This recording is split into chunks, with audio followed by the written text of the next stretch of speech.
Question number 6. This problem is very interesting because यहाँ पर हमको कोई भी न्यूमेरिकल वैल्यू नहीं दी गई है. यहाँ पे जितने भी एंगल्स की वैल्यूज़ हमारे पास हैं वो वेरिएबल्स हैं.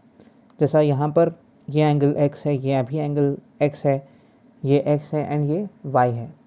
तो सबसे पहली चीज़ यहाँ पर ऑब्ज़र्व करिए कि ये जो एंगल यहाँ पर बन रहा है और जो एंगल यहाँ बन रहा है, ये दो एंगल्स एक दूसरे से इक्वल होंगे क्योंकि ये दोनों वर्टिकली ऑपोजिट एंगल्स हैं. तो एक अंदर का एंगल जो है x के बराबर होगा. सिमिलरली यहाँ पर भी ये वाला एंगल जितना भी होगा ये भी उतना ही होगा. तो अगर ये x है तो ये भी x ही होगा. ये दोनों x हो गए. अब इधर कंसिडर करिए, इधर देखिए, यहाँ पर एक एंगल x है और दूसरा y है. इसका मतलब ये है कि यहाँ पर x और y दोनों की वैल्यू एक दूसरे से इक्वल है. तो इसको लिख लें पहले, y is equal to x.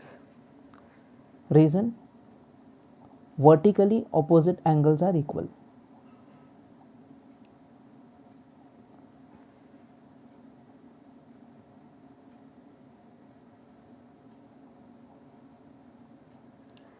अब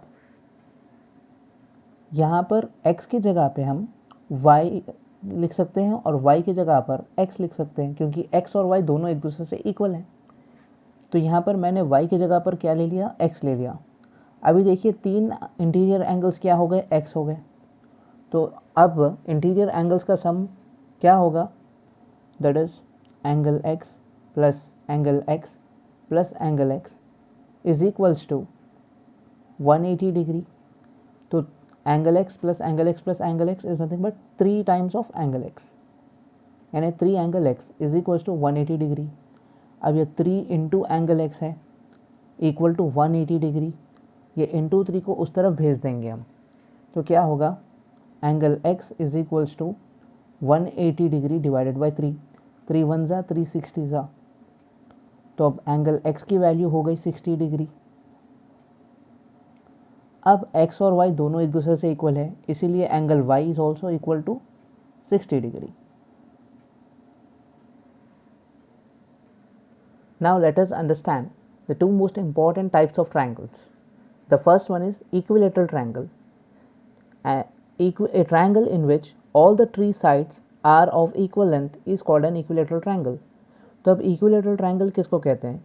हम सबको पता है कि एक ट्रायंगल में 3 साइड्स होते हैं और अगर 3 साइड्स के लेंथ एक दूसरे से इक्वल हों, यानी मान लीजिए अगर ये 6 सेंटीमीटर है तो बाकी के भी पूरे अगर 6 सेंटीमीटर होंगे, तो इस ट्रायंगल को हम इक्विलेटरल ट्रायंगल कहेंगे. ज़रूरी नहीं है कि सिर्फ 6 सेंटीमीटर हो. अगर 10 सेंटीमीटर एक साइड है और बाकी के 2 साइड्स भी उससे ही इक्वल है, यानी पूरे 3 साइड्स का एक ही लेंथ हो, एक ही वैल्यू हो, तो हम इस पर्टिकुलर ट्रायंगल को इक्विलेटरल ट्रायंगल कहते हैं. और एक चीज़ हमको याद रखनी होती है कि इक्विलेटरल ट्रायंगल का हर एक एंगल 60 डिग्री होता है. हर एक एंगल मतलब interior angle. All the interior angles will be equal to 60 degree in an equilateral triangle. अभी नेक्स्ट देखिए, आइसोसेलेस ट्रायंगल.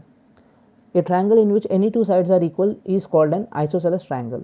कोई भी एक ट्रायंगल जिसमें सिर्फ 2 साइड्स इक्वल हों और तीसरी साइड अलग हो, तो उसको क्या कहेंगे, आइसोसेलेस ट्रायंगल कहेंगे. और आइसोसेलेस ट्रायंगल में 2 साइड्स इक्वल होते हैं एक दूसरे से और 2 एंगल्स इक्वल होते हैं. और वो एंगल इक्वल नहीं होता जो कॉमन हो दोनों साइड्स. जैसा फॉर एग्जांपल यहाँ पर ये 2 साइड्स इक्वल हैं और इन दोनों का कॉमन एंगल ये है ऊपर वाला, लेकिन ये इक्वल नहीं होगा. इसको छोड़ के बाकी के 2 एंगल्स इक्वल हो जाएंगे. Let us go through another property. The property is sum of the lengths of any 2 sides of a triangle is greater than the third side. तो ये प्रॉपर्टी कहती है कि कोई भी 2 साइड्स के लेंथ को, यानी एक ट्रायंगल में 3 साइड्स होते हैं, तो ये 3 साइड्स में से कोई भी 2 साइड्स, चाहे आप ए बी ले लो या बी सी ले लो या ए सी ले लो, और उन दोनों को ऐड करो. जैसा मान लीजिए कि मैं यहाँ पर ए और बी को ऐड कर रहा हूँ, तो जो भी हमारा आंसर आएगा ए और बी को ऐड करने के बाद, वो हमेशा तीसरी वाली साइड, यानी जो साइड छोड़ दी है, उससे ग्रेटर होगा. यानी A plus B will be greater to C. अगर b प्लस सी ऐड कर देंगे, ये दो साइड्स को अगर ऐड कर देंगे तो इन दोनों को ऐड करने के बाद जो नंबर आएगा वो तीसरी साइड से बड़ा होना चाहिए। यानी b प्लस सी भी अगर करेंगे तो उसकी वैल्यू भी ज़्यादा होगी a से, और अगर a प्लस सी करेंगे तो उसकी वैल्यू ज़्यादा होगी b से। यानी कोई भी दो साइड्स को जब हम ऐड करते हैं तो वो तीसरी साइड से बड़ा होता है, उसका आंसर तीसरी साइड से बड़ा होगा। अब इस प्रॉपर्टी को यूज़ करके हम नेक्स्ट एक्सरसाइज की फर्स्ट बिट सॉल्व करने वाले हैं। Exercise 6.4 first bit, is it possible to have a triangle with the following sides. तो यहाँ पर हमको साइड्स के वैल्यूज़ दिए गए हैं, 3 साइड्स के 3 अलग वैल्यूज़। हमको आइडेंटिफाई करना है कि क्या इनसे ट्रायंगल बनेगा या नहीं बनेगा। तो ये कैसे करेंगे, जो अभी हमने प्रॉपर्टी सीखी उसी को इस्तेमाल करेंगे। तो इसकी टेक्निक ये है कि सबसे पहली चीज़ आपको ये ऑब्ज़र्व करना होगा कि इनमें सबसे छोटे वाले दो साइड्स कौन से हैं। तो छोटे वाले दो साइड्स कौन से हैं यहाँ पर, एक है 2, एक है 3। तो दो छोटे साइड्स को ऐड कर दीजिए, 2 + 3 क्या होगा, 5 होगा।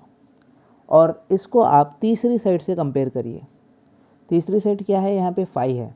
तो इन दोनों को हमने ऐड किया, ऐड करने के बाद ये जो तीसरी वाली साइड है उससे ये इक्वल हो गया।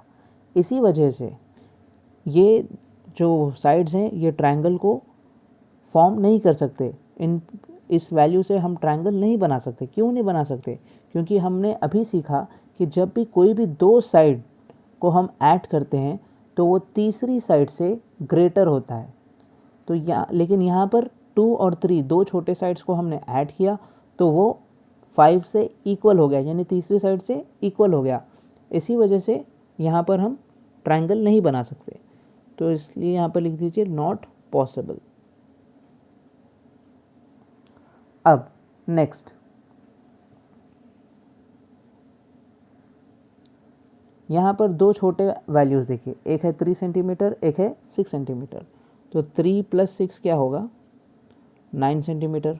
अब ये 9 जो है इस तीसरी साइड से 7 से ग्रेटर है।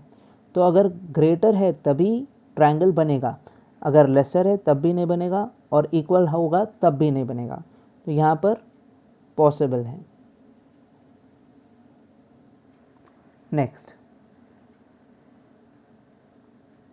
Third bit, 6 centimetre, 3 centimetre and 2 centimetre. अब यहाँ पर भी दो छोटे नंबर्स देख लीजिए, 2 + 3 = 5। अब ये 5 को इससे कंपेयर करिए, थर्ड वाले से जो कि 6 है। तो ये 6 और ये 5, तो ये क्या है, लेसर है। लेसर रहा तब भी वो ट्रायंगल नहीं बना पाएगा, इसीलिए यहाँ पर हम लिख देंगे नॉट पॉसिबल।